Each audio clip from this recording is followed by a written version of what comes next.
Vamos lá. Fala, galera, bom dia, tudo bem? Professor Elber, de Direito de Legislação, do WM Concursos. Sejam todos muito bem-vindos. Vamos dar continuidade ao nosso estudo. Hoje vamos continuar, né, nesse bloco aí de grande importância. Opa, vamos ligar aí, né, o WhatsApp, justamente para que não atrapalhe o nosso raciocínio, tá joia? Então vamos lá, vamos dar continuidade ao nosso estudo, vamos dar continuidade aí ao Código de Processo Penal, que, sem sombra de dúvida, é pelo menos uma questão aí na sua prova, tá joia? Então, o que nós vamos trabalhar hoje, pessoal? Título 9, da prisão, das medidas cautelares e da liberdade provisória, né? Está no capítulo 1 das disposições gerais. Isso aí, gente, está previsto a partir do artigo 282 do CPP, do Código de Processo Penal. Lembrando, né, que aqui, logicamente, nós temos umas particularidades diferentes, né? Lá do Código de Processo Penal Militar. Então, hoje o nosso objetivo, a gente vai trabalhar bem o Código de Processo Penal que está previsto no seu edital, tá joia? Então, vamos lá, a partir do artigo 282. Então, lá estabelece assim, as medidas cautelares previstas nesse artigo deverão ser aplicadas observando-se a... Então, gente, antes mesmo de a gente tratar dessas observações, é importante nós destacarmos que as medidas cautelares têm aquela finalidade de instrumentalizar o exercício da jurisdição. Né? O artigo 319, se nós pegarmos lá o 319 do CPP, fala lá ó, que são medidas cautelares, né, diversas da prisão, porque a gente sabe que a prisão nós chamamos de extrema ratio, ou última ratio, né? Aquela última situação que deve ser aplicada pelo magistrado. Então, vamos ver lá, por exemplo, quais são as medidas cautelares. Olha lá, comparecimento periódico em juízo, proibição de acesso ou frequência em determinados locais, proibição de manter contato com certa pessoa quando por circunstâncias relacionadas ao fato, né? Olha lá, deve ser um indiciado ou acusado dela permanecer distante, principalmente regime que tange a Maria da Penha, né? A Lei 11.340 de 2006, que fala naquele distanciamento do cidadão, né, que ora coloca em risco a incolumidade, a integridade da mulher, né, relacionado ao ambiente doméstico, né, principalmente envolvendo, né, as circunstâncias da Maria da Penha, tá joia? Então, só para a gente relembrar. Outras situações aí que a gente cabe as medidas cautelares. Quais são as outras medidas cautelares? Proibição de ausentar-se da comarca, né? Quando a permanência seja conveniente ou necessária para investigação ou instrução. Recolhimento domiciliar no período noturno, dia de folga, quando o investigado ou acusado tenha residência e trabalho fixo. Suspensão do exercício da função ou de atividade de natureza econômica, que vai. Internação provisória, no caso de crimes praticados com violência ou grave ameaça, quando os peritos concluírem ser inimputável ou semi-inimputável, né? E houver risco de reiteração, ou seja, aquela pessoa que não está com as suas faculdades mentais plenas, né? Então, pode ali ser colocado numa situação de internação provisória, tá joia? Fiança nas infrações que admitem, né? Nós vamos trabalhar muito bem os crimes inafiançáveis também, gente, né? E alguns crimes inafiançáveis, a autoridade ela não pode afiançar para que ele responda, para que ele já coloque já de imediato em liberdade, né? Não pode afiançar. Aqueles chamados crimes inafiançáveis. E é importante vocês relembrar isso para a sua prova. Lá no artigo 5º da Constituição Federal, no que trata dos direitos e garantias fundamentais. Professor, quais aí? Me dê um exemplo dos crimes inafiançáveis. Nós temos aí o racismo, previsto na Lei 77.1689, né, que é inafiançável e imprescritível. Nós temos aí ação de grupos armados, civis e militares, contra a ordem constitucional e o Estado Democrático de Direito, né, os grupos chamados de grupos paramilitares, né, e nós temos aí o TTT, mas os crimes hediondos, que são inafiançáveis e insuscetíveis de graça e anistia. Professor, quais são os inafiançáveis e suscetíveis de graça e anistia? Que não tem fiança e não tem o perdão dado pelo presidente da República. Nós temos aí a tortura, a Lei 9455 de 97, nós temos aí o tráfico de drogas, previsto no artigo 33 da 11.343 de 2006, que é a lei de drogas, a lei de tóxicos, e o terrorismo, né? Mais os crimes hediondos. Professor, quais são os crimes hediondos? São aqueles crimes taxados, né, lá no rol da Lei 8072 de 90, leis chamados crimes hediondos. Então, esses crimes, eles são inafiançáveis, pessoal. Então, aqui no caso em tela, não cabe fiança. Lógico que cabe, ele pode, né, no caso em tela, passar por uma apreciação de uma liberdade provisória, mas são crimes inafiançáveis. E a última raça aí, a monitoração eletrônica, né? Eu estou ministrando aula lá de lei de execução penal para a Polícia Penal, nós lá trabalhamos, né? A lei 72/10/84, a lei de execução penal, fala da monitoração eletrônica, que pode ser dado quando, por exemplo, esteja aquele preso, né? Lá no regime semiaberto ou no aberto, o juiz, o magistrado, da vara de execuções penais, ele acha por bem fazer aquela monitoração eletrônica daquele já condenado, que ora está no regime semiaberto e aberto, né? Vai tomar todas as cautelas necessárias para que ele não fuja, para que ele, de fato, ele cumpra o seu dever que foi determinado pelo juiz da vara de execuções penais. Então, essas são as medidas cautelares, pessoal, diversas da prisão. E a medida cautelar da prisão, nós temos aí aquelas antecipatórias, né, da tutela jurisdicional lá, antes do trânsito ser julgado. Nós temos aí a prisão temporária, né, expedida no curso da investigação do ato inquisitorial preparatório, que é presidida, por regra, pela autoridade de polícia judiciária, que é o delegado de polícia, né? E nós temos aí no curso tanto do inquérito, quanto no curso do processo off-law, do devido processo, a prisão preventiva, né? Mas lembrando que a prisão preventiva, as medidas prisionais, elas são a última ratio, né? A gente chama isso de extrema ratio, né? No caso em tela, que é uma medida extrema. E o juiz tem que modificar, tem que justificar. Nós vamos trabalhar isso daqui a pouco, mas só, né, já antemão contextualizando essas questões da última ratio aí da prisão preventiva, tá joia? Então, as medidas cautelares têm essa finalidade lá, assegurar a apuração dos fatos delituosos, futura e possível execução da sanção, né, a proteção da coletividade. Quando eu falo proteção da coletividade, pessoal, eu falo do direito difuso, do direito transindividual, que vai além do indivíduo, a supremacia do interesse coletivo, né? Ameaçada lá pelo risco de reiteração de conduta delituosa por parte do criminoso. Então, no caso em tela, essas medidas cautelares vão assegurar, né, o devido processo, nós vamos ver aí a garantia da persecução das provas e, de fato, a condenação do criminoso ali, no caso em tela, aquele cidadão que, ora, está desvinculando o seu comportamento desviante, no caso em tela. E lembrando, gente,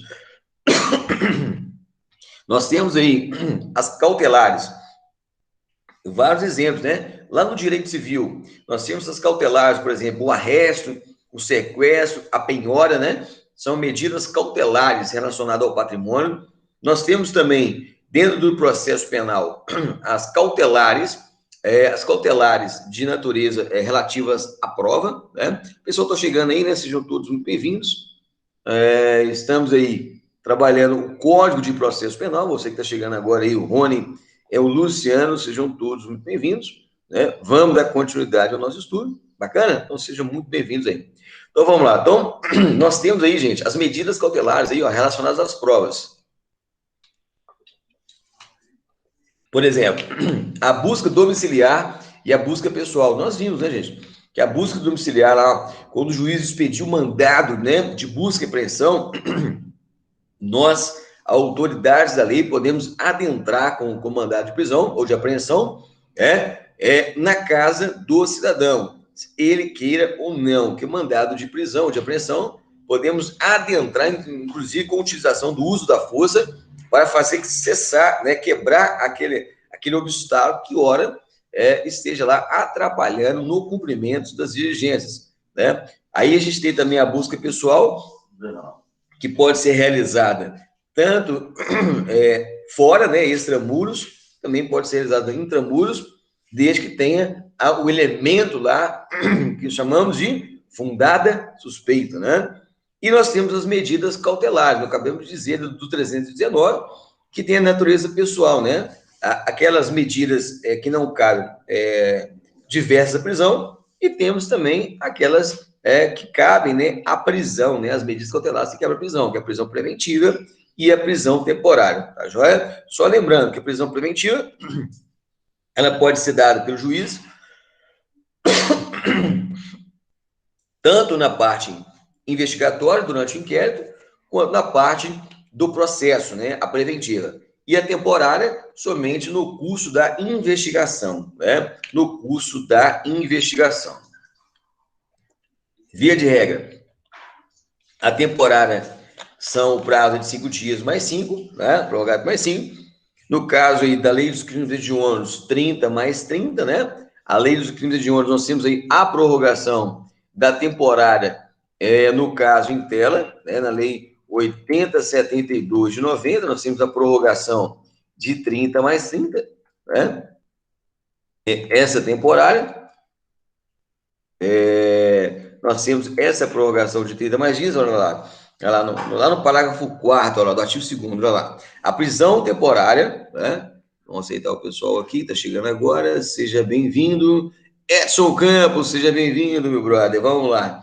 Dando continuidade, artigo 2º, parágrafo 4, fala aqui, a prisão temporária, sobre a qual dispõe, né, a lei 7260 de 89, nos crimes previstos nesse artigo, olha lá, terá o prazo de 30 dias, prorrogado por igual período, né, em caso de extrema comprovada necessidade.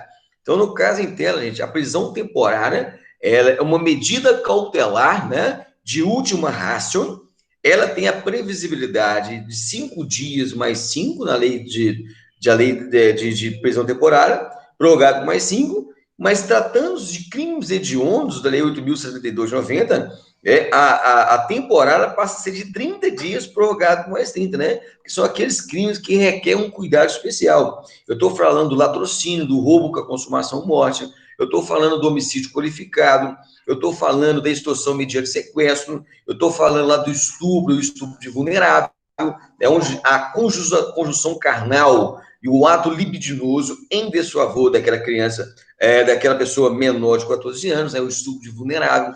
Então, eu estou tratando da lei dos crimes hediondos, né? Então, é de grande importância para a sua prova, tá joia? Então, vamos lá. Então, o que deve se observar lá nas medidas cautelares? Primeiro, a necessidade para a aplicação da lei penal para a investigação e instrução criminal e, nos casos expressamente previstos, para evitar a prática de infrações penais. Então, olha que interessante no caso em tela. Primeiro, então, necessidade de aplicar a lei penal, ou seja, as medidas cautelares têm essa finalidade de assegurar que, de fato, a lei penal, né, vai ser cumprida. Relaciona-se com o risco verificado no caso concreto. Olha lá, enquanto se aguarda o provimento judicial definitivo por meio do trânsito julgado de sentença penal condenatória ou absolutória. Então, a necessidade de uma cautelar, gente, justamente para assegurar a aplicação da lei penal, né? Ou seja, para que o direito, ele, de fato, ele seja garantido, né? Ele seja garantido até o seu final, né? Tanto no curso da investigação, olha lá, presidido via de regra pelo delegado de polícia, autoridade de polícia judiciária, e tanto na fase de instrução criminal, que é na fase do devido processo legal. Aí nós temos que levar duas situações, a gente foi lá no latim e trouxe as expressões, né? O fumus comissi delicti e o periculum libertatis. Nós temos expressões no latim, né, que traduzem, de fato, a necessidade de se justificar, né, essas medidas cautelares, principalmente nas medidas cautelares que privam o cidadão do seu direito de ir e vir. O fumus comissi delicti e o periculum libertatis. Nós temos expressões no latim que significa que o fumus comissi delicti é a fumaça do cometimento do delito, do crime. Ou seja, existem elementos probatórios da autoria e a materialidade, a fumaça do cometimento do delito. Então, tem que justificar, quando já tem elementos probatórios mínimos, indícios, suficientes de autoria e materialidade. O fumus comissi delicti. E o segundo critério é o periculo libertatis. Gente, nós temos o perigo na liberdade. Se aquele cidadão, ele permanece solto, ora, ele pode cometer novos delitos, ele pode cometer novos crimes. Então, essa é a ideia nesse perigo na sua liberdade. Lá no Código de Processo Civil, para garantir a execução do direito civil, nós temos o fumus boniuris, né? E o perigo em mora, né? O fumus boniuris, a fumaça do bom direito, e o perigo na demora, né? Por isso que o juiz pede lá uma cautelar, né?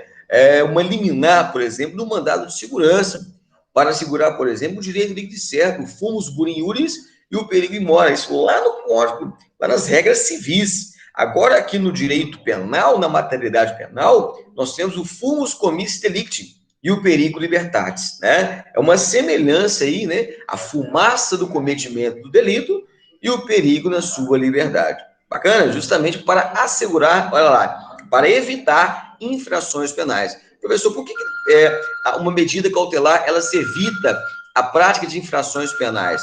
Ela evita, no caso em tela, na garantia desse perigo na liberdade, né? Do perigo libertatis, né? Justamente para evitar que esse suspeito, no caso dela lá, acarrete para a investigação criminal, que possa trazer perigo ao caso concreto, justamente pelas questões da sua liberdade, olha lá. Perigo concreto, que é a permanência do suspeito em liberdade, o que ele pode acarretar? Prejuízo para a investigação criminal, o processo penal, a efetividade do direito penal e a segurança social, ou seja, a segurança da sociedade, onde nós buscamos a cada momento, a manutenção da ordem pública, da garantia da integridade física e moral das pessoas e o bem-estar social, tá joia? E o segundo ponto importante, nós destacamos lá, ó, adequação da medida à gravidade do crime, às circunstâncias do fato e as condições pessoais do indiciado, do acusado. Então, gente, adequar a medida, Então, o juiz, quando ele for lá decretar a medida cautelar, ele vai fazer essa adequação à gravidade do crime. Por exemplo, esse aqui não é um crime hediondo. Esse cidadão aqui, ó, ele é um crime hediondo. Esse cidadão ele não pode permanecer solto até o transjugado, não. Porque ele é de alta periculosidade. Esse cidadão aqui, ó, ele é violento, ele é hostil, ele tem antecedentes criminais, conforme a sua personalidade. Nós fizemos lá o exame criminológico. Ele, por exemplo, ele não pode ficar solto, né? Existe um perigo libertatis, né? Um perigo na sua liberdade. Então, o juiz vai levar em consideração isso, o fumus commissi delicti e o perigo libertatis, ou seja, o perigo na sua liberdade. O juiz, quando ele for decretar uma medida cautelar, seja ela diversa da prisão, ou a última ratio, que é a prisão, por exemplo, a prisão preventiva, o juiz vai levar em consideração a gravidade do crime. Por exemplo, se eu tenho um latrocínio, um roubo com a consumação morte, eu tenho um estupro de vulnerável, será que é conveniente eu, autoridade judicial, deixar esse cidadão em sua liberdade até o exaurimento da culpabilidade lá no transjugado? Não. Então, vamos analisar as circunstâncias do fato, como é que se deu o fato, e principalmente as condições pessoais. Esse cara que ele é hostil, ele tem os seus antecedentes criminais, Será que ele é reincidente? Será que ele é costumaz na prática de ação delituosa? E, principalmente, a sua personalidade. Então, o juiz vai levar em consideração essas medidas, de fato, essas circunstâncias, para que tome uma decisão motivada e justificada de uma medida cautelar do 319, tá joia? E lembrando, gente, que as medidas cautelares, elas poderão ser aplicadas isoladas ou cumulativamente, Professor, então, peraí, então deixa eu ver se eu entendi. O juiz pode determinar, um afastamento do lar, no caso de uma Maria da Penha, e proibir que ele frequente determinados horários? Sim. Então, ele pode, lá, são medidas cautelares diversas da prisão. O juiz pode determinar o comparecimento perante o juízo, do cidadão, proibi-lo de manter contato com pessoa, principalmente nos crimes de Maria da Penha, aquele afastamento, aquela medida cautelar, né? Aquela medida de afastamento do lar, por questões de violência doméstica, proibição de acesso ou frequência de determinados lugares. Então, ou seja, o magistrado ele pode decretar, né, medidas cautelares isoladas ou cumulativamente, justamente na garantia da persecução do direito, para que de fato o direito penal seja ora cumprido, né, seja assegurado no ordenamento jurídico. Tá joia? Vamos dar continuidade aí, pessoal. Vamos lá. Estamos agora no parágrafo 2º, do artigo 282. Você que está entrando agora aí, ó, fica atento a essas particularidades que podem cair na tua prova, beleza? Vamos lá, vamos dar continuidade. Nós temos aí o parágrafo 2º do artigo 282 do Código de Processo Penal, de grande importância para a sua prova. Olha lá. Gente, interessante que nós vamos ver agora alguns artigos, alguns parágrafos, hora que foram modificados pelo pacote anticrime. Nós tivemos alteração agora, ó, proposto, inclusive, um dos participantes foi o ministro, então, Sérgio Moro, né, que era, né, o ministro de Justiça e Segurança Pública do governo, agora presidente, né, do governo Bolsonaro.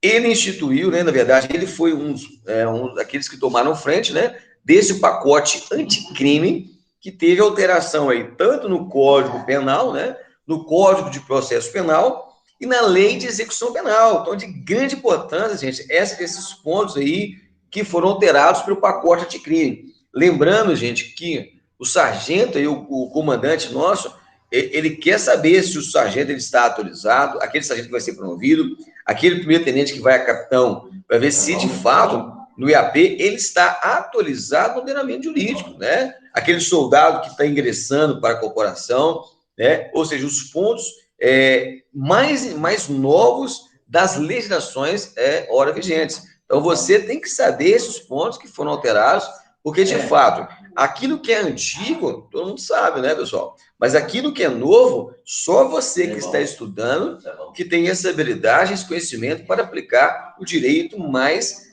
atualizado. Então, por isso é de grande importância, por isso de grande importância para a gente buscar o nosso conhecimento, tá joia? Então, vamos lá. Parágrafo 2º. Vamos lá. As medidas cautelares serão decretadas pelo juiz, né? A requerimento das partes, ou quando no curso da investigação criminal, por representação da autoridade policial, ou mediante requerimento do MP. Então, vamos lá. As medidas cautelares, pessoal, serão decretadas por quem? Pelo juiz. Então, a primeira informação, gente, importante para nós destacarmos aí, né? As medidas cautelares, elas são decretadas por quem? Professor, o delegado de polícia pode expedir, pode decretar uma medida cautelar? Não, né? As medidas cautelares são determinadas pelo juiz, pela autoridade judicial, magistrado. Olha aí, pessoal, olha. A requerimento das partes, ou quando no curso da investigação, olha lá, no curso da investigação, ou seja, no devido, lá na apuração presidida pelo delegado de polícia, né? Vamos destacar isso aqui, ó. Olha lá, por investigação criminal, por representação da autoridade policial, ou mediante requerimento do MP. Então, gente, olha que interessante aqui, nós tivemos alteração do pacote anticrime, olha lá, ó, de grande relevância. Primeira situação importante, a medida cautelar, né, nós vimos o 319, vai ser decretada por quem? Pelo juiz. Primeiro, pelo requerimento das partes. As partes podem requerer essa decretação de uma medida cautelar, ou no curso da investigação, olha lá, por representação da autoridade policial, né, o delegado de polícia, ou mediante requerimento do MP. Olha que interessante. Gente, o que trouxe de inovação agora pelo pacote anticrime? Tirou do juiz, né, essa competência de decretar medidas cautelares de ofício. Olha só, isso é importante destacar para a prova, que o juiz foi retirado pelo pacote anticrime essa decretação de ofício pelo magistrado. Então, gente, o magistrado, nesse momento, ele perdeu uma certa competência, né, uma prerrogativa de decretar de ofício, no seu entendimento, uma medida cautelar. Então, as medidas cautelares agora só podem ser decretadas pelo juiz se for o quê, pessoal? Provocado. Então, essa alteração é de grande importância aí, ó, que nós tivemos pelo pacote anticrime. Então, o juiz não pode decretar mais de ofício uma medida cautelar. Ah, professor, o afastamento do lar é um comparecimento a juízo, né?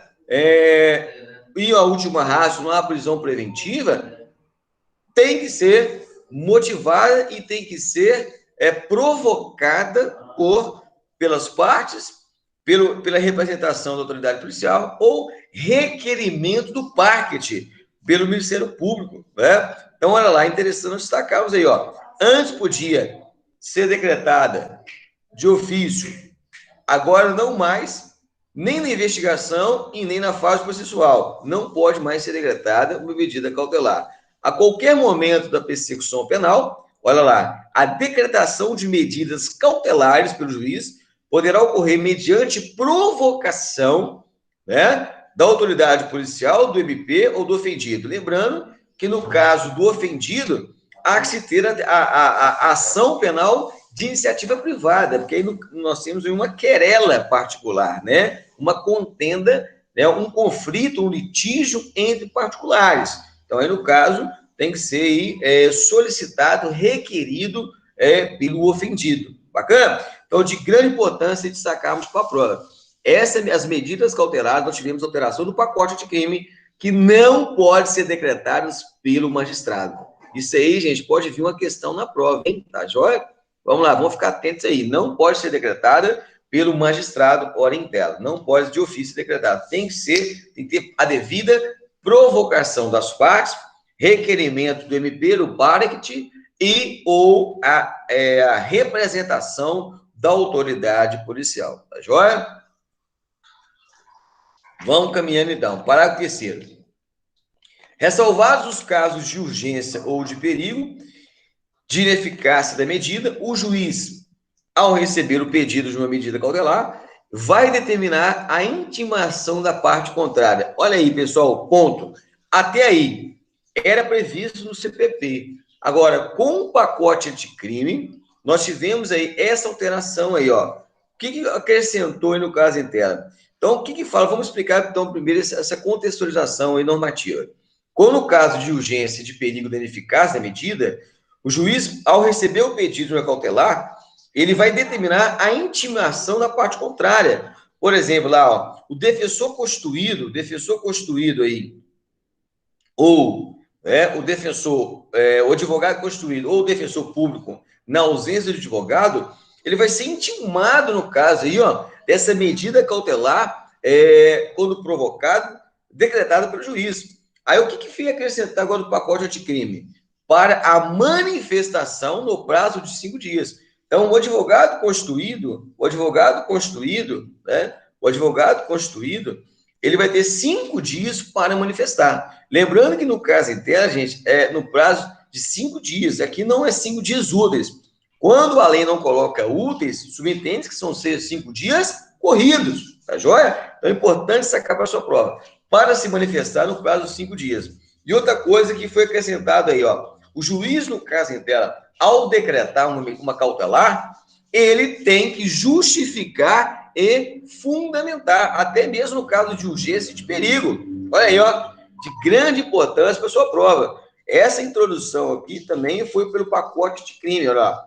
O juiz, no caso, tem que ter a motivação, ele tem que motivar e fundamentar a sua decisão que contém elementos de caso concreto que justifique essa medida excepcional, né? Nós vimos aqui agora que na prisão preventiva, nós temos aí, inclusive não só na preventiva, nas medidas cautelares, o fumus comissi delicti e o periculo libertatis, né? As expressões do latim, né? O fumus comissi delicti, a fumaça do cometimento do delito, ou seja, eu tenho autoria e materialidade, e o periculo libertatis, ou seja, o perigo que tem aquele cidadão, aquele réu, aquele processado permanecer livre, né, sem aquela proteção do Estado, para que ele não volte mais a delinquir, né? Então, nós temos essa ideia aí de proteger, ter um caráter de proteção social, é uma proteção da coletividade. Então, no caso em tela, nós tivemos alteração do pacote anticrime. Não tinha o prazo 5 dias, agora tem, tá joia? Era sem prazo. A manifestação aí da parte contrária, inclusive do defensor, né, daquele acusado, e não tinha que justificar o caso de urgência e perigo. Então, importante aí, gente. Então, o juiz, ao decretar uma medida cautelar, tem que justificar o caso de urgência e perigo. Tá joia? Vamos continuar no raciocínio. Olha lá. No caso de descumprimento de qualquer das obrigações impostas, o juiz, mediante requerimento do MP ou do assistente ou do querelante, poderá substituir a medida, impor outra em cumulação ou, em último caso, decretar a prisão preventiva nos termos do parágrafo único do 312 do Código de Processo Penal. Olha que interessante, gente. Nós vimos aqui agora que o juiz ele já não pode, ele não podia decretar, no caso, a prisão temporária. E também agora a prisão preventiva de ofício, né? Da mesma forma, gente, se houver o descumprimento de uma obrigação imposta, por exemplo, quais são as obrigações impostas aqui dadas pelo magistrado 319? Por exemplo, lá, o afastamento, o comparecimento de juízo, proibição de acesso à frequência em determinados lugares, proibição de ausentar-se da comarca, recolhimento domiciliar no período noturno, suspensão do exercício da função pública, internação provisória, monitoração eletrônica e vai. Então, no caso, então, se o acusado ele descumpriu uma dessas obrigações, o juiz ele pode decretar, né, outra medida e, na última ratio, decretar uma prisão preventiva. Agora, pessoal, aqui também nós tivemos uma alteração do pacote anticrime, porque antes, pessoal, o juiz ele podia fazer de ofício, olha lá, hein, de grande importância, hein? O juiz podia decretar de ofício outra medida cautelar, né? Agora ele não pode mais. Ele não pode mais decretar de ofício. Ele tem que ser provocado pelo MP, ou seja, ele tem que ser requerido pelo Ministério Público. Então, gente, isso aqui também é importante, ó. O juiz ele perdeu essa competência, de decretar de ofício uma outra medida cautelar, uma substituição de uma medida cautelar e a decretação de prisão preventiva, caso, aquele cidadão, aquele acusado, descumprir uma obrigação imposta. Agora é o seguinte, ele pode decretar? Pode, mediante provocação. O Ministério Público tem que provocar o assistente ou o querelante, O juiz mais não pode decretar de ofício uma medida cautelar e nem mesmo a sua substituição no caso de descumprimento. Ele não pode. Nós iremos ver que a única situação que deu para o juiz permanecer de ofício é no caso de revogação da medida cautelar. Agora, no caso de substituição, no caso interno, no caso de descumprimento de obrigação e no caso de decretação, tem que ser provocada pelas partes, pelo ofendido, pela representação da autoridade policial ou requerimento do Ministério Público, tá joia? Agora, aí, o parágrafo 5º permaneceu com uma das competências de ofício do juiz. Somente essa aqui que permaneceu para o pacote de crime. Vamos destacar. Olha lá. O juiz poderá, de ofício, ou a pedido das partes, revogar a medida cautelar ou substituí-la, quando verificar a falta de motivo que subsista, bem como voltar a decretá-la se sobrevierem razões que justifiquem. Olha que interessante aqui no caso interno. O juiz não pode decretar de ofício, nós já falamos, foi revogado.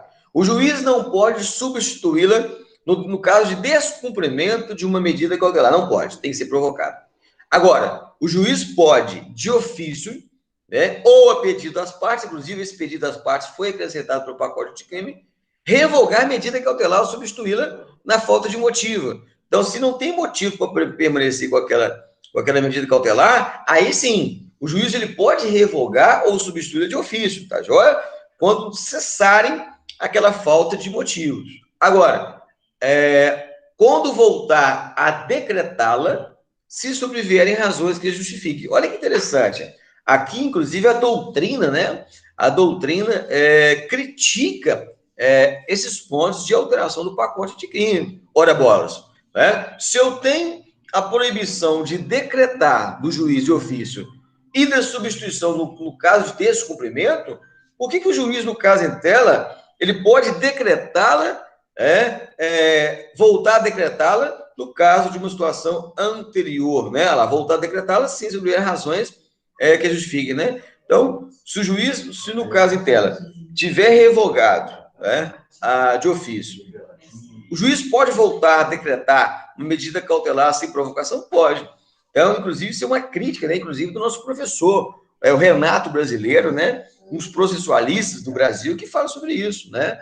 É uma crítica, né? Porque se o juiz de ofício não pode decretar e nem substituir no caso de um descumprimento, por que ele pode voltar a decretá-la, né, se sobrevierem razões que a justifiquem, né? No caso, ele tenha revogado de ofício, né? É uma crítica aí que a doutrina, né, critica acerca dessas competências do magistrado, tá joia?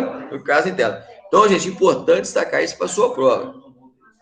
Esse pedido das partes também foi acrescentado pelo pacote de crime, tá joia? Olha lá. Acrescentou lá o pedido das partes, na redação não tinha.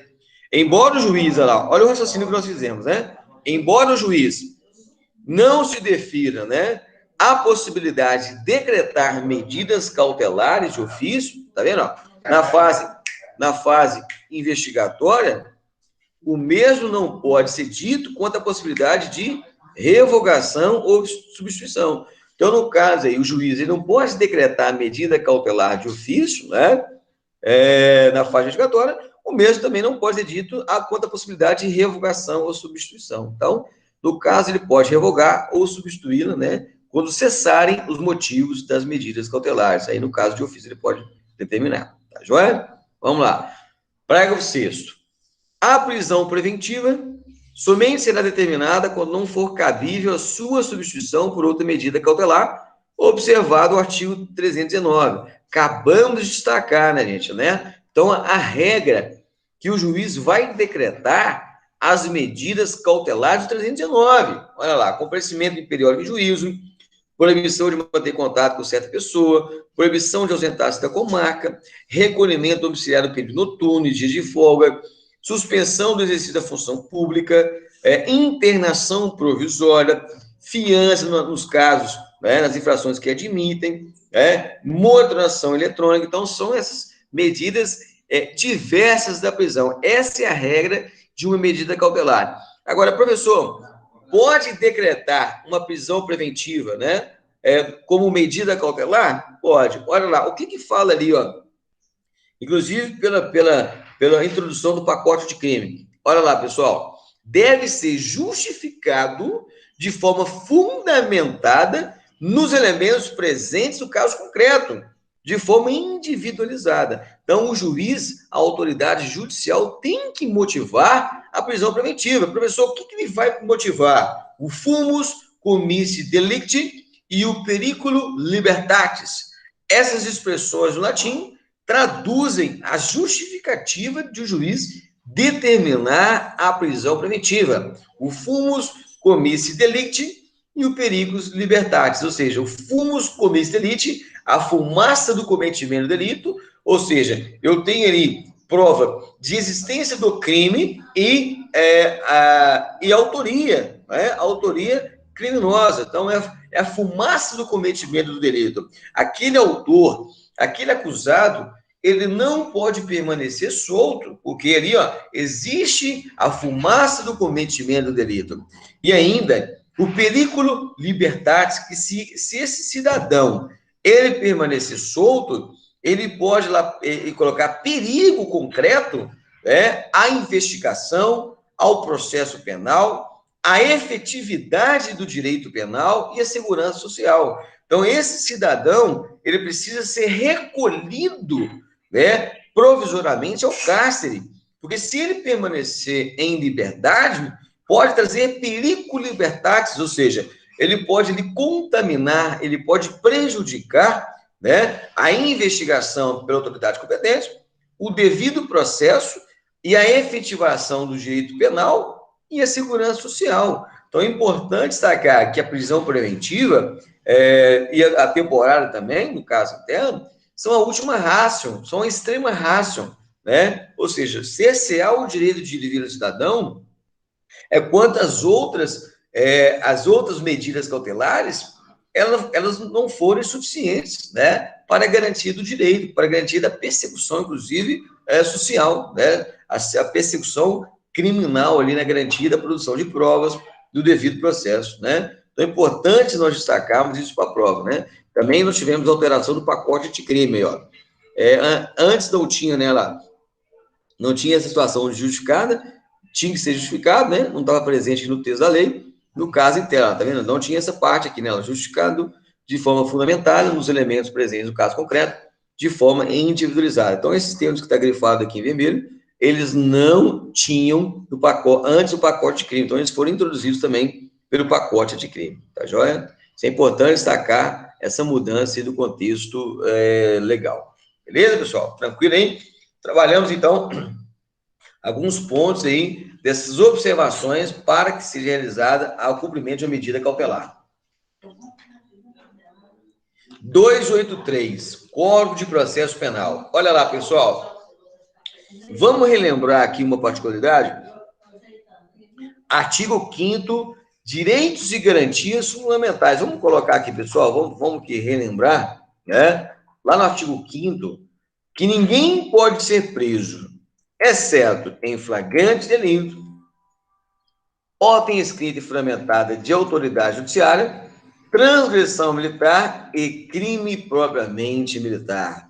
Lá no seu inciso 61. Vamos colocar aqui só para a gente relembrar, né? Olha aí, pessoal, deixa eu colocar aqui, ó, deixa-me colocar aqui, ó, só para nós relembrarmos as questões da nossa Constituição no que tange lá a prisão, né? Olha lá, aqui eu estou falando do artigo 5º, confere, inciso 61 da nossa Constituição. Vamos só relembrar que também é um tema de grande relevância para a sua prova. Olha lá, o que fala o artigo 5º, inciso 61?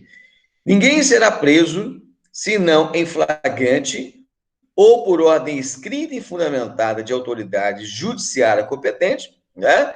Salvo os casos de transgressão militar ou crime propriamente militar definido em lei. Então, a nossa Constituição coloca que ninguém será preso. É a regra, né, gente? O direito à liberdade de locomoção.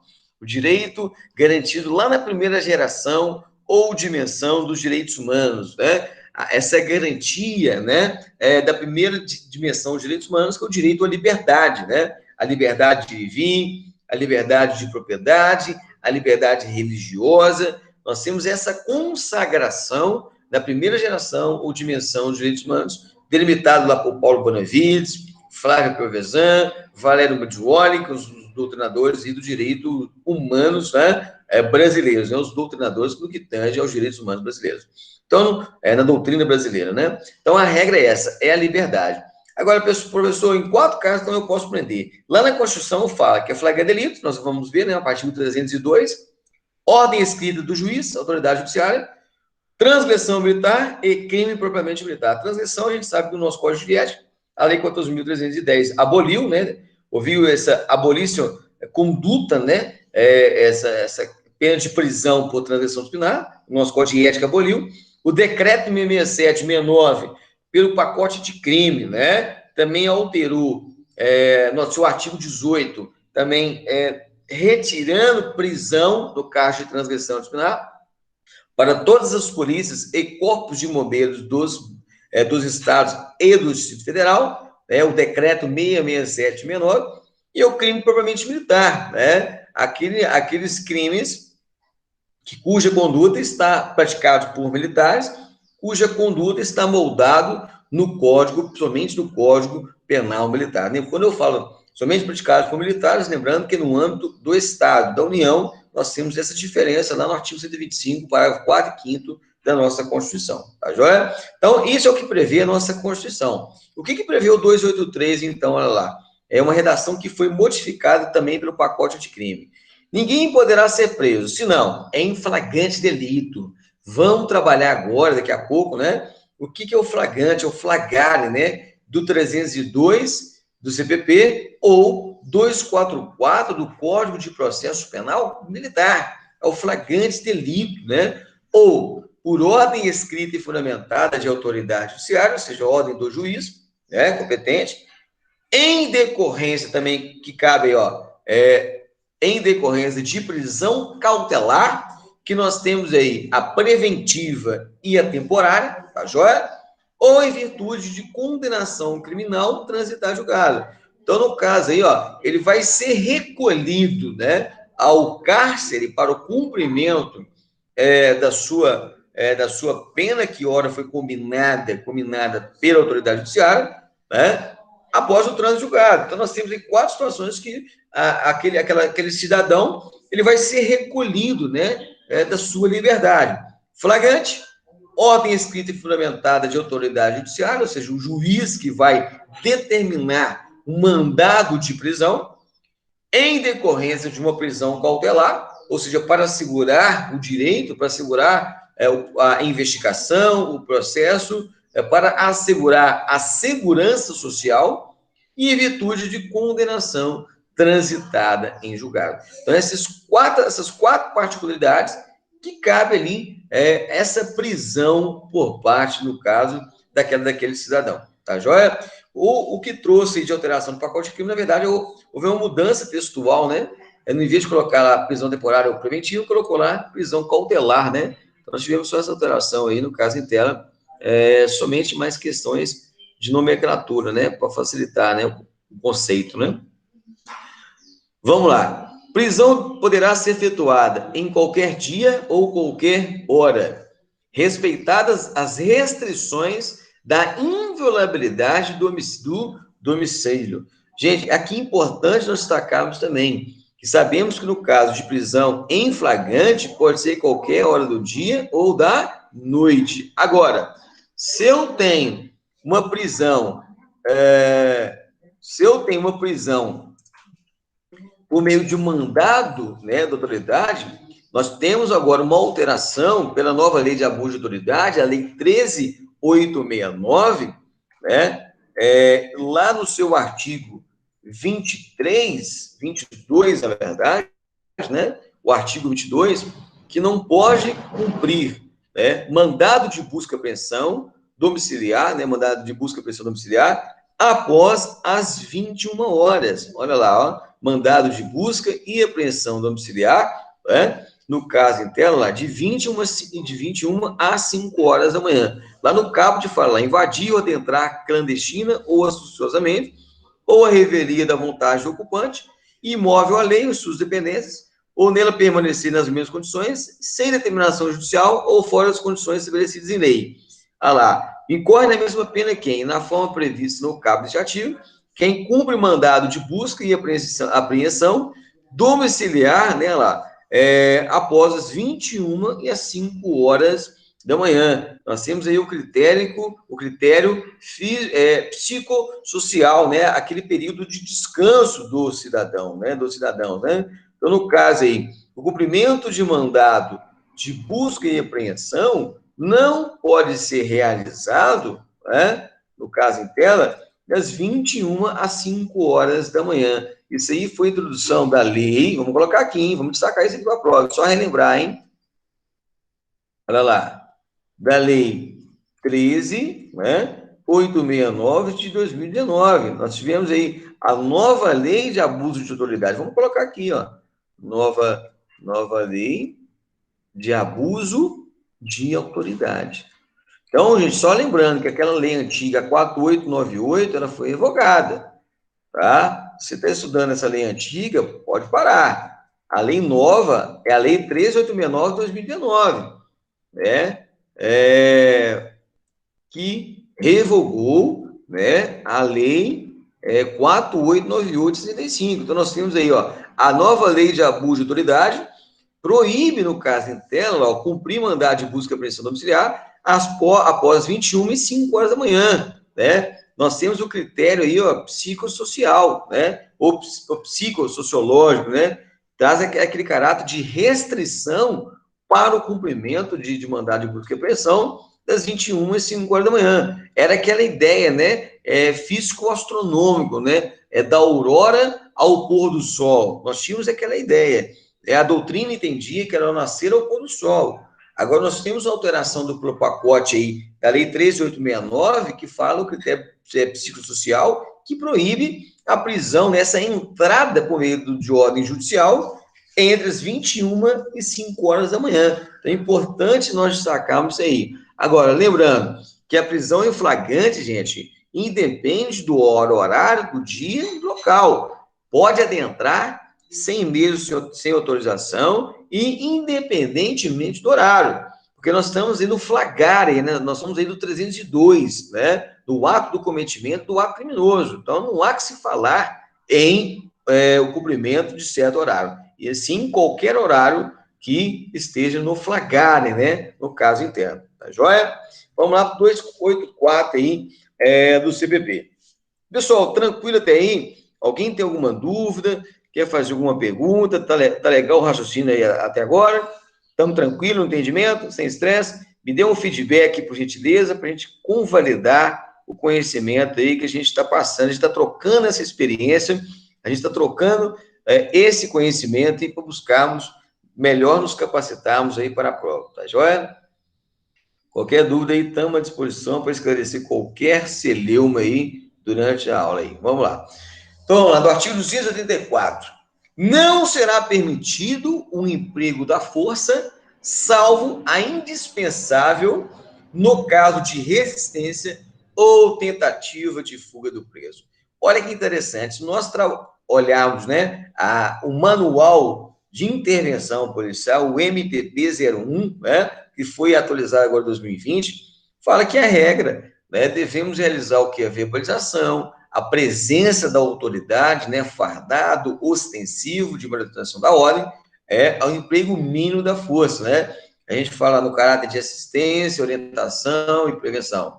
Agora, se eu tenho a necessidade de fazer uma averiguação preventiva, uma verificação preventiva, eu vou ali, eu estou ali com a arma localizada, vou passar para a arma guarda baixa, guarda alta, justamente na garantia da nossa integridade, daquela supremacia de força, né?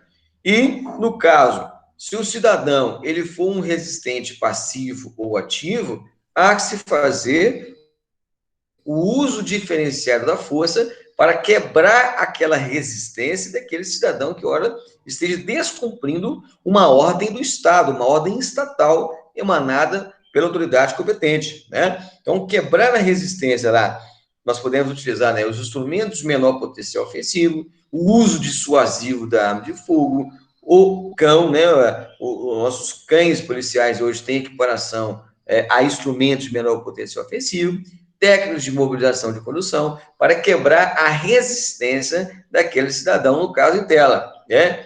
E esteja na situação também de tentativa de fuga. Então, ali, igual, por exemplo, nós temos a utilização, nesse caso, do uso do algema, inclusive tem a súmula vinculante número 11 do Supremo Tribunal Federal, que dá esse respaldo no caso de fuga, né? Esse respaldo aí no caso de fuga, para a utilização, fazer a utilização do uso da algema. Então, o próprio CPP fala, gente, então lá, não é permitido o emprego de força, salvo o indispensável no caso de resistência ou tentativa de fuga. Então, lembrando, como, por exemplo, lá o disparo de arma de fogo, que é o uso potencialmente letal, que pode gerar a neutralização do cidadão criminoso, no caso dela. Pode ser feito? Pode, mas a extrema ratio, né, a última ratio, lembrando, tem que ser amparado lá na legítima defesa para reprimir injusta agressão real e iminente o parte do infrator, né, fazemos cessar aquela conduta criminosa e neutralizamos aquele comportamento desviante, né, delituoso por parte do cidadão.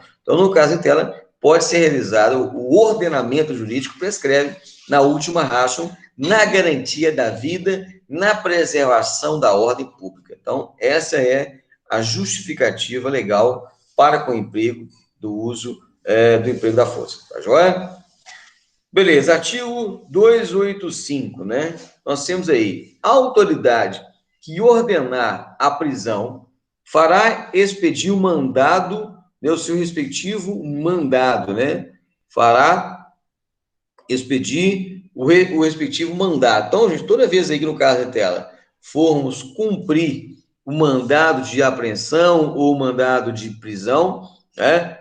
Quem tem que levar em consideração? Olha lá, artigo 285 do Código de Processo Penal. O parágrafo único fala aqui, o mandado de prisão será lavrado pelo escrivão e assinado pela autoridade. Então, o escrivão lá vai redigir, né, o mandado e a autoridade judicial, né, lembrando que a ordem escrita e fundamentada, mandado tanto de busca e apreensão como mandado de prisão, são decretados, são expedidos pela autoridade judicial, né? A autoridade policial judicial, não, né? O delegado de polícia não tem essa prerrogativa de expedir mandado de prisão. Quem expede mandado de prisão é somente a autoridade judicial, tá joia?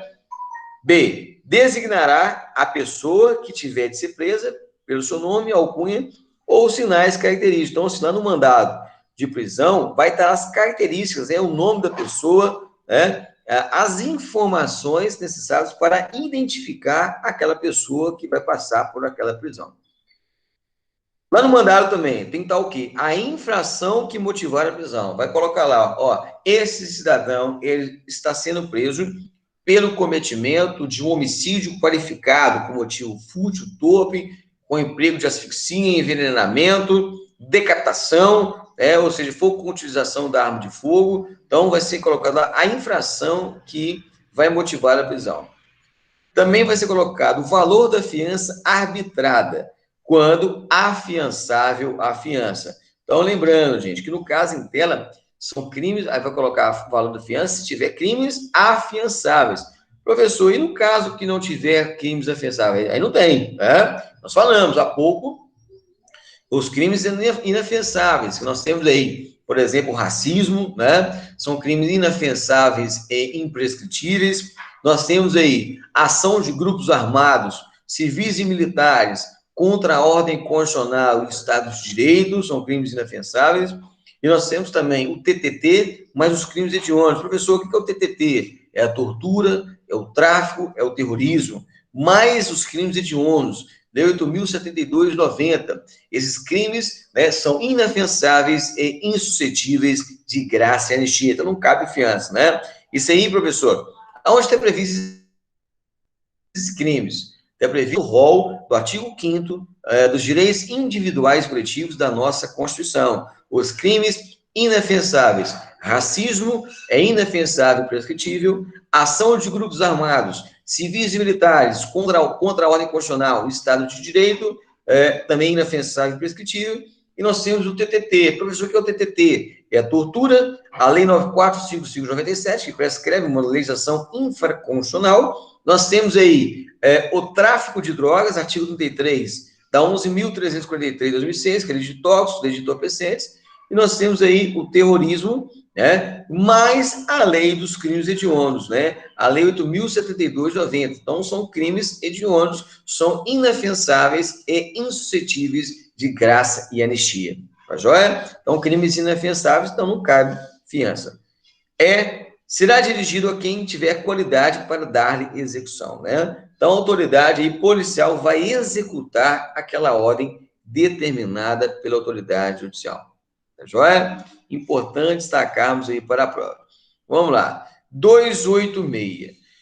O mandado será passado em duplicado, né? O executor, ele vai entregar, olha lá, gente, a autoridade policial vai entregar ao preso logo depois da prisão. Então, prendeu o cidadão, né? Autoridade policial. O que ele vai fazer? Ele vai entregar o mandado de prisão ao preso, um dos exemplares, né? Com a declaração do dia, hora e lugar da diligência, da entrega deverá o preso passar recibo de outro exemplar, ou seja, ele tem que assinar ali, né? Agora, professor, se o preso se recusar, ele não souber ou não puder escrever, né? Olha lá, o fato será mencionado em declaração, assinado por duas testemunhas, justamente para dar o quê, pessoal? Legalidade e legitimidade daquela ação, daquela intervenção no cumprimento de um mandado de prisão, né? Então, vai entregar uma via para o preso, ele tem que passar a recibo, ele tem que assinar. Se ele se recusar, não souber ou não puder escrever, vai mencionar isso na autoridade policial e vai passar duas pessoas para a devida assinatura. Tá joia? Show de bola. Pessoal, 287, importante destacar isso aqui para a sua prova. Importante destacar que isso aqui, gente, pode vir lá na prova, porque nós temos a figura aí, né? Inclusive, que teve essa alteração, né? Nós tivemos uma introdução pela uma resolução do Conselho Nacional de Justiça que determinou, né, a realização de audiência de custódia, né? Então, é importante nós destacarmos e para a prova a realização da audiência de custódia. Olha lá, se a infração for inafensável, a falta de exibição de mandado não obstará a prisão. Olha que interessante, crime inafensável. Acabamos de falar sobre os crimes inafensáveis, né? A falta de exibição do mandato não obsta a prisão, ou seja, se não tiver lá a exibição, a transparência, né, a forma, a entrega, né, daquele mandado de prisão, não obsta a sua prisão. Olha lá. E o preso, em tal caso, será imediatamente, né, lá, apresentado ao juiz que tiver expedido o mandado para a realização da audiência de custódia. Então, gente, é importante destacar, nós tivemos essa introdução pelo pacote de crime. Então, pegou o preso lá, né, deteu e capturou, e no caso, inteira pela autoridade policial, tem que levar ao preso a audiência de custódia. E nós sabemos, iremos trabalhar no próximo bloco, que a audiência de custódia, né, deixa eu colocar aqui,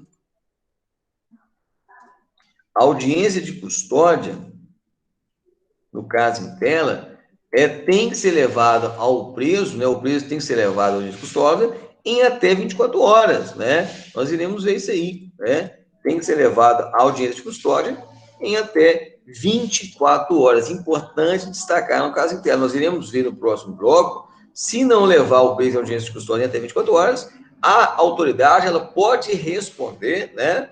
Ela pode responder administrativa, civil e penalmente. Nós iremos ver isso no próximo bloco para ratificar o conhecimento. Então, no caso em tela aqui, gente, estão só destacando. Então, se a infração for inafensável, a falta de exibição do mandato não obsta a prisão. Então, pode ser, né, preso tranquilamente, os crimes inafensáveis, não precisa nem mostrar, na verdade, se não houver condições de mostrar aquele mandado ao preso, né, não obsta a prisão. E, de fato, tem que ser apresentado imediatamente ao juiz que tiver expedido para a realização de audiência de custódia, né? Justamente para comprovar, ali, ó, no caso, nós iremos ver, né, no próximo bloco, a audiência de custódia, para que ela serve? Vamos dar um exemplo. Relaxamento da prisão, se a prisão foi legal, se há a necessidade da conversão daquela prisão de flagrantes, né, que é a pré-processual, para uma prisão cautelar, né? Umas medidas cautelares, inclusive a prisão preventiva, que tem que ser justificado. Nós vimos, né? Então, quais são as motivações principais para a prisão preventiva, né? O fumus comissi delicti, a fumaça do cometimento do delito, e o perigo libertatis, ou seja, o perigo da liberdade daquele cidadão, são os motivos principais aí para a decretação de uma prisão preventiva. Tá joia? Vamos dar continuidade lá. Artigo 295, importante destacar aí, ó. Serão recolhidos a quartéis ou prisão especial à disposição da autoridade competente quando sujeitos à prisão antes da condenação definitiva. Então, olha que interessante, nós temos aí, gente, prisão especial, a gente sabe prisão especial, por exemplo, para civis, né? E quartéis, no caso dos militares, no caso de prisão dos militares. Agora, lembrando que muitas vezes, né, os quartéis são aí, tem a sua preferência, né, nessa medida cautelar, nessa prisão, até mesmo por quem não é militar. Nós temos aí alguns, a gente vê aí, né, algumas autoridades sendo recolhidas, né, sendo recolhida a quartéis por questões mesmo de segurança, né? Por exemplo, lá, então quem tem que ser recolhida numa prisão especial ou, no caso, aí, no quartelamento? Os ministros de Estado, nós temos aí os ministros aí, cargos de livre nomeação e exoneração do presidente da República, né? No caso interno. Governadores, prefeitos, vereadores e chefes de polícia também, no caso interno, celas especiais. Membros do Parlamento Nacional, nós sabemos aí, os membros do Parlamento é o Congresso Nacional, o sistema bicameral, Câmara e Senado. Assembleias legislativas dos estados, nós temos aí, né, igual em Minas Gerais, a LMG, tá joia? Só destacarmos aí isso para a sua prova, né? Importante aí nós destacarmos para a sua prova, né? Deixa eu me colocar aqui, só para relembrar umas particularidades, né? No caso em tela, tá joia? Olha aqui, outro ponto importante aqui, nós temos destacando aqui, ó. Vamos colocar aqui, ó, só para a gente relembrar algumas autoridades. Olha aí, ó. Vamos colocar aqui, pessoal, esse rol aqui, só para a gente relembrar algumas outras autoridades, né? Nós temos o inciso 2, do inciso 3º, né? Essa autoridade, olha lá. Vamos dar continuidade aqui a essas autoridades. Deixa eu só fazer esse recorte aqui, para facilitar o nosso estudo, tá joia? Olha lá.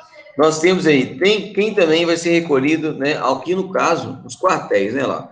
Os oficiais das Forças Armadas e os militares do Estado, né? Do Distrito Federal e Territórios, os magistrados do caso de Sérgio Especial, diplomatas, qualquer das faculdades superiores da República, os diplomados, né? Por qualquer das faculdades superiores da República, então serão recolhidos em cela especial. Lembrando, gente, que no caso em tela, nós, né? Por força de prerrogativa, né, nós somos recolhidos, no caso de cometimento de delitos, aos quartéis, né, aos quartéis, tanto militares das Forças Armadas, né, quanto os militares dos estados e do distrito, o quê, pessoal? Do Distrito Federal. Lembrando, gente, nós iremos ver daqui a pouco, no próximo artigo que nós iremos comentar, que no caso, como nós já trabalhamos isso, né, nas instruções de corregedoria, por exemplo, da instituição militar, conjunta, né, da Polícia e do Bombeiro, no caso de cometimento de crime comum, o militar, ele vai ser levado à presença do delegado de polícia, autoridade judiciária, lavrar-se-á, vai permanecer lá o tempo necessário para lavrar, né, o auto de prisão em flagrante, mas ele não vai cumprir, né, uma medida cautelar, uma preventiva, uma temporária, ou outras medidas cautelares, lá na delegacia de polícia, porque nós temos essa prerrogativa. Então, no caso, eles vão ser imediatamente, incontinentes, recolhidos ao quartelamento após a lavratura do auto, porque questões, né, nós temos aí de prerrogativas. Lembrando que toda a parte investigatória agora, né, desde 2017, praticado por militar em serviço, não é mais crime comum, e sim crime militar. Se o militar está de serviço no estrito cumprimento do dever, em razão da função, não é mais crime comum, é crime militar. Então, no caso, se é crime militar, ele vai ser processado, ele vai ser julgado, ele vai ser indiciado pela autoridade de polícia judiciária militar. Nós temos uma exceção que ele vai ser julgado não na justiça militar, e sim na justiça, no tribunal do júri, nos crimes dolosos praticados por militar contra civil, né? Nós temos isso no artigo 9º do Código Penal, né? E sabemos muito bem que mesmo que os crimes dolosos praticados por civil, quem irá investigar é a autoridade de polícia judiciária militar, né? A autoridade delegante, a comandante da unidade. Aonde está previsto, professor? Artigo 9º, né, do Código Penal Militar, combinado com o artigo 82, parágrafo 2º do Código de Processo Penal Militar, né? Então, nós temos essa prerrogativa de foro, exceto nos casos de crimes dolosos praticados por militar contra civil, por exemplo, no homicídio praticado por militar em serviço. Aí, não vai ser processado pela Justiça Castrense Militar, e sim vai ser julgado e processado no tribunal do júri. Tá joia? Essa única exceção que nós temos aí do devido processo não ser na seara militar, e sim ser na seara comum do tribunal do júri, dos crimes dolosos praticados por militar contra civil. Artigo 9º, né, do Código Penal Militar, combinado com o artigo 32, parágrafo 2º do Código de Processo Penal Militar. Tá joia? Então vamos lá. Tem quem também vai ser recolhido em série especial. Tá lá, ministro de Estado, ministro de Confiança Religiosa, ministro do Tribunal de Contas, cidadãos que já tiverem exercido efetivamente a função de jurado, salvo quando excluídos da lista por motivo de incapacidade para o exercício daquela função. Então, importante aí nós destacarmos isso para a sua prova, tá joia? E nós temos uma figura também, além desse pessoal, os delegados de polícia também, que foram incluídos também nesse rol, né? Vamos dar esse destaque aí também aqui, né? Olha lá. Então, no caso, as autoridades serão recolhidos, né, a quartéis ou celas especiais. Então, vamos dar esse conhecimento também aqui. Os delegados de polícia e os guardas civis, né, dos estados, né, lá, e territórios ativos e inativos. Lembrando que no caso, os guardas civis, nós temos aí hoje, né, o ordenamento atualizado, nós temos as guardas municipais, que na verdade guarnecem, né, o município no que tange lá bens, serviços, instalações municipais, né, bens, serviços e instalações municipais, por força do artigo 144, lá no seu parágrafo 8º, né, que fala da competência aí das guardas municipais, que protegem, que guarnecem a incolumidade patrimonial, os bens e serviços do município, no caso interno, tá joia? Então, isso aqui precisa ser, logicamente, ser devidamente atualizado no ordenamento jurídico, tá joia? E aí, ó, para nós finalizarmos esse primeiro bloco, o artigo 300 fala que as pessoas presas provisoriamente, elas ficarão separadas das que estiverem definitivamente condenadas. Professor, aonde está previsto isso também? Lá na Lei de Execução Penal, na Lei 72/10 de 1984. Também tem um de grande importância aí. Então, olha que interessante. Pessoas presas provisoriamente devem ficar, né? Ficarão separadas das que tiverem sido definitivamente condenadas, ou seja, o trânsito julgado. Porque nós temos duas situações, né? Vejamos, nós temos uma situação ainda provisória e uma situação definitiva. E quando eu tenho uma situação definitiva, já transitou em julgado. Ali se já exauriu a culpabilidade. Agora, vejamos, ora bolas, se eu tenho ali o preso provisório, eu tenho ainda garantias fundamentais, por exemplo, da não culpabilidade ainda e da presunção de inocência. Se eu tenho ali um preso provisório, eu tenho ali consagrado no Pacto de São José da Costa Rica, o chamado de Convenção Interamericana de Direitos Humanos, e também outros documentos internacionais, por exemplo, a Declaração Universal de Direitos Humanos de 10 de dezembro de 1948, nós temos também normas conforme aquela pirâmide de Hans Kelsen, na teoria pura do direito, a nossa Constituição, que garante o direito à presunção de inocência, até que seja exaurida a sua culpabilidade lá no transjulgado, ele é considerado ainda, via de regra, inocente, né? É uma presunção, é um direito humano e um direito infraconstitucional, na verdade, é um direito fundamental previsto na nossa Constituição. Então, há que se falar ainda em separação de corpos para aquele preso que ainda presume-se inocente, que não tenha a condenação transitada em julgado, daquele que já foi transitado em julgado, aquele que exauriu a sua culpabilidade. Tá joia? E o parágrafo único estabelece: o militar preso, olha aí, ó, presta atenção, hein? O militar preso em flagrante, após a lavratura do auto, né, dos procedimentos legais, será recolhido a quartel da instituição aqui PTC, onde ficará preso à disposição das autoridades competentes. Olha que interessante no caso dela, nós já falamos, né? O preso militar cometeu crime comum ou militar, independente qual seja, comum ou crime militar. Se for comum, vai apresentar a presença do delegado de polícia, autoridade judiciária, lavrar-se-á o auto de prisão em flagrante pelo delegado ou não, lavrou, o que você faz agora? Recolhe imediatamente, né, após a lavratura do auto, ao aquartelamento do militar, no caso em tela. Ele não cumprirá medidas cautelares, por exemplo, a prisão preventiva, a prisão temporária, na delegacia ou né, naquele presídio de custódia, naquele presídio temporário. Não pode, porque por força constitucional, por força legal, por questões de prerrogativa mesmo militar, deve ser recolhido ao aquartelamento, independentemente se seja crime comum ou crime militar.